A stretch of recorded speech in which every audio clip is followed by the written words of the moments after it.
വിശാലമായ ദേശത്തേക്ക്, പാലും തേനും ഒഴുകുന്ന കനാന്യർ, ഹിത്യർ, അമോര്യർ, പെരിസ്യർ, ഹിത്യർ, യെബൂസ്യർ എന്നിവരുടെ സ്ഥലത്തേക്ക് അവരെ കൊണ്ടുവരുവാനും ഞാൻ ഇറങ്ങി വന്നിരിക്കുന്നു.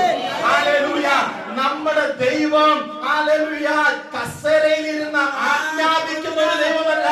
നമ്മുടെ നിലവിളിയുടെ മുമ്പേ, നമ്മുടെ കരച്ചിലിന് മുമ്പേ, നമ്മുടെ കഷ്ടതയുടെ മുമ്പേ നമുക്ക് വേണ്ടി ഇറങ്ങി വരുന്ന ഒരു ദൈവം. ഹല്ലേലൂയ. ഹല്ലേലൂയ. ഹല്ലേലൂയ. നമ്മുടെ ദൈവം ഹല്ലേലൂയ എവിടെയാണ് നിലവിളിക്കുന്നു.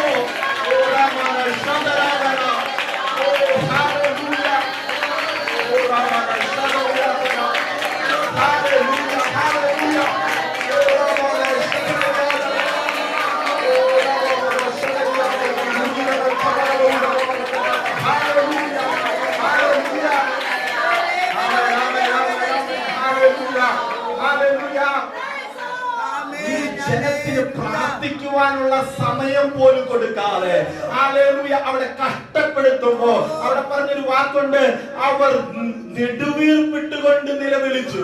ഹല്ലേലൂയ.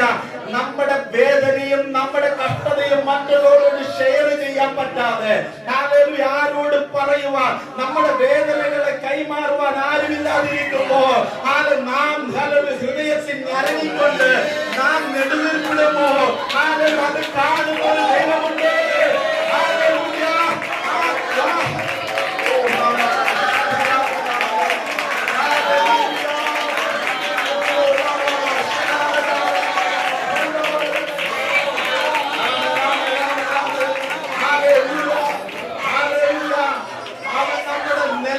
നമ്മുടെ ഹൃദയത്തിൽ നാം ചെയ്യുന്ന ആ നെടുവീർപ്പിനെ കാണുന്ന ദൈവമാണ്.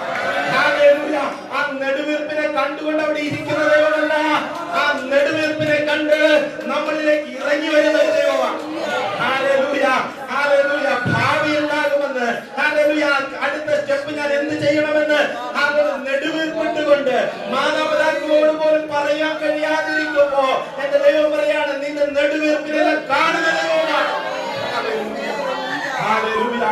ആ ദൈവം ഇന്ന് ജീവിക്കുന്നു. ഹല്ലേലൂയ. അവൻ എന്തിനാ ഇറങ്ങി വന്നെന്നറിയാവോ? ഹല്ലേലൂയ. ദൈവം ചെയ്ത വാഗ്ദത്ത നാട്ടിലേക്ക് എത്തിക്കുക. ഹല്ലേലൂയ.